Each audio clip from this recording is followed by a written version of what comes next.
UP Bihar के। और दीदी को निकल बोला ना। आय दीदी,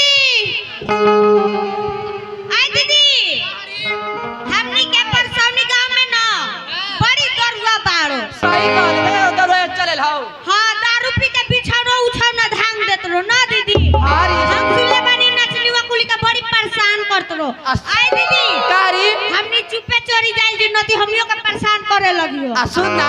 हां, अब भुला तो ना परछन का को नाच नाई चल ले। हाँ। चल निमा से नाच देखाई। हां ये मिलल बा।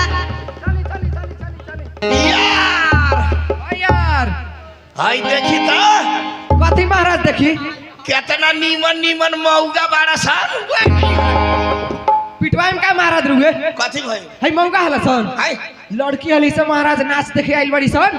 ए साला ई लड़की होला सन हां महाराज लड़की हली सन। साला कोठ मौगा खानी लौकता रस ओए हई लड़किया कुल सुनिए सनु आ दूगो भोमड़ा हो मौगो केने रह गइल सन जी।